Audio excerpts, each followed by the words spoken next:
চাওক এতিয়াও আপুনি যেটো কথা কৈছে যে মৃত্যুৰ খবৰ বাঢ়ি আছে হয়তো আৰু কিছু সময় পিছত বা এই গোটেই ঘটনাৰ যেতিয়া আনুষ্ঠানিক বিবৃতি দিল্লী আৰক্ষীৰ ফালৰ পৰা আহিব তেতিয়া হয়তো সামগ্ৰিকভাৱে যিখন প্ৰকৃত ছবি সেই ছবিখন পোহৰলৈ আহিব কিন্তু এতিয়ালৈকে যিখিনি খবৰ আহিছে খুব ভাল খবৰ নহয় 12 জন ব্যক্তিৰ যি মৃত্যু সেই মৃত্যু সঁচাকৈয়ে অতি দুৰ্ভাগ্যজনক আৰু এই ঘটনা গোটেই দেশকে জুকাৰি গৈছে কেৱল দিল্লীক নহয় আৰু ইতিমধ্যেই প্ৰধানমন্ত্ৰীয়ে স্পষ্টভাৱে এটা বাৰ্তা দিছে যে এয়া এক ষড়যন্ত্ৰ ৰাজনাথ সিং প্ৰতিৰক্ষা মন্ত্ৰী তেখেতেও স্পষ্টভাৱে কৈছে যে এয়া এক ষড়যন্ত্ৰ আৰু এই ষড়যন্ত্ৰকাৰীসকলক ভাৰতে কেতিয়াও ৰেহাই নিদিয়ে এই কথা উল্লেখ কৰিছে গতিকে এই দুইজন ব্যক্তিৰ ভাষ্যৰ পৰা এটা কথা স্পষ্ট যে এই ঘটনাটো কেৱল এক সাধাৰণ গাড়ী জ্বলি পেলাই বিস্ফোৰণ হোৱাৰ ঘটনা নহয় ইয়াত এক গভীৰ ষড়যন্ত্ৰ আছে গভীৰ ডিজাইন আছে আৰু এটা বৃহৎ পৰিকল্পনাৰ হয়তো এয়া এক ইংগিত আছিল কিন্তু সেয়া কালিৰ ঘটনাটো যদিও দুৰ্ভাগ্যজনক কিন্তু এতিয়াও জানিব পৰা নাই যে কালি যি স্থানত সেই বোমা বিস্ফোৰণ হৈছে বা গাড়ীখন বিস্ফোৰণ হৈছে সেয়াই চূড়ান্ত টাৰ্গেট আছিল নেকি লক্ষ্য অন্য কিবা আছিল নেকি অৰ্থাৎ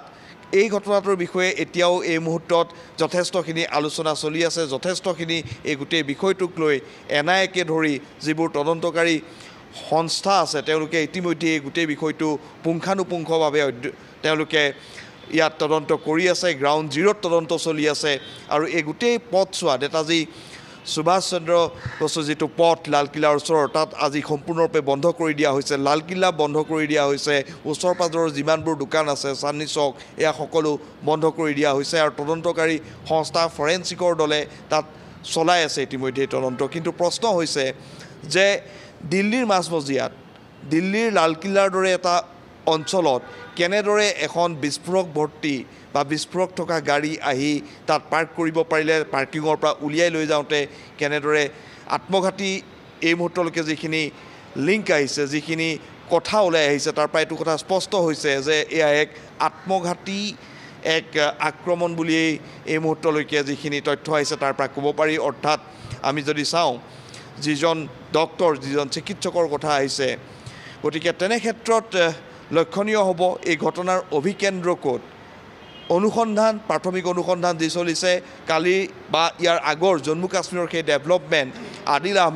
আদিল আহমেদৰ পৰা উমৰলৈকে এই যি ৩-৪জন চিকিৎসকৰ নাম ইয়াত খাঙুৰ খাইছে কেনেদৰে তেওঁলোক ইয়াত জড়িত হৈ আছিল আৰু এতিয়ালৈকে যিহেতু কোনেও এই আক্ৰমণৰ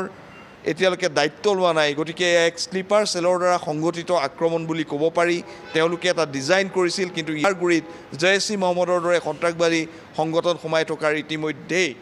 এক সন্দেহ ব্যক্ত কৰা হৈছে যিবোৰ তদন্তকাৰী সংস্থা আছে তেওঁলোকে সন্দেহ ব্যক্ত কৰিছে আৰু ইয়াত এক যথেষ্ট ইয়াত গভীৰ ডিজাইন আছিল হয়তো লক্ষ্য বেলেগ আছিল কিন্তু কালি যিহেতু জম্মু কাশ্মীৰ আৰক্ষীয়ে ফৰিদাবাদত তেওঁলোকে বৃহৎ পৰিমাণৰ তেওঁলোকে বিস্ফোৰক উদ্ধাৰ কৰে লগতে কেইবাজনো কিংপিং আমি যদি কওঁ আদিল আহমেদৰ পৰা আৰম্ভ কৰি আমি যদি শাকিল মুজামিল শাকিল তেওঁলোকে যদি আমি চাওঁ আৰু কালি উমৰ যিজনে আত্মঘাতী এই গাড়ীখন চলাই আহিছিল আত্মঘাতী এক আক্ৰমণ কৰাৰ পৰিকল্পনা কৰিছিল এই গোটেইখিনিত ক'ৰবাত যোগসূত্ৰ আছে নেকি সেই সূত্ৰসমূহ এতিয়া বিচাৰি আছে দিল্লী আৰক্ষী এনআইএ আৰু তদন্তকাৰী দলসমূহে কিন্তু এটা কথা নিশ্চিত যে ইয়াত এটা ডিজাইন আছে কাৰণ যদিহে গাড়ী বিস্ফোৰণ হ'ল হয় তাৰ প্ৰাবল্য ইমান বেছি নহ'ল হয় 200 মিটাৰলৈ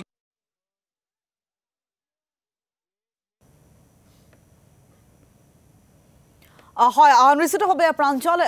সংযোগ এই মুহূৰ্তত বিচ্ছিন্ন হৈছে আমি পুনৰ চেষ্টা কৰিম প্ৰাঞ্জলৰ সৈতে সংযোগ স্থাপন কৰিবলৈ আৰু কালিৰ দিনটোত যি ভয়াৱহ বিস্ফোৰণ সংঘটিত হ'ল আৰু নিশ্চিতভাৱে ক'ব পাৰি সেই বিস্ফোৰণৰ পিছত কিন্তু দেশৰ আইন শৃংখলা পৰিস্থিতিটোৰ প্ৰতি প্ৰশ্ন আহিছে দেশৰ আভ্যন্তৰীণ যি নিৰাপত্তা ব্যৱস্থা সেই নিৰাপত্তা ব্যৱস্থাটোৰ প্ৰতি কিন্তু ভাবুকিৰ সৃষ্টি হৈছে প্ৰধানমন্ত্ৰীগৰাকীয়ে উল্লেখ কৰিছে যে ষড়যন্ত্ৰ নেকি এয়া কাৰোবাৰ ষড়যন্ত্ৰ হ'ব পাৰে কোনোবাই বৃহৎ কুটাঘাটৰ পৰিকল্পনা কৰিছিল যদিহে কুটাঘাটৰ পৰিকল্পনা কৰিছিল তাৰ প্ৰকৃত লিংকটো আচলতে কি আছিল এয়া প্ৰতিশোধৰ উকমুকনি নেকি এয়া প্ৰতিশোধৰ কিবা আৰম্ভণি নেকি সেয়াও কিন্তু বৰ্তমান সময়লৈকে স্পষ্ট হোৱা নাই আৰু ইতিমধ্যে আমি আপোনালোকক জনাইছোঁ যে এখন বৈঠক আজি অনুষ্ঠিত হয় গৃহমন্ত্ৰী অমিত শ্বাহৰ অধ্যক্ষতাত সেই বৈঠকখনৰ পিছত নিশ্চিতভাৱে দিল্লীৰ বা সমগ্ৰ দেশৰে যি আইন শৃংখলা পৰিস্থিতি বা নিৰাপত্তা সুৰক্ষা ব্যৱস্থাটোৰ প্ৰতি তেওঁলোকে কিছু পৰিমাণে হ'লেও তৎপৰতা প্ৰদৰ্শন কৰিব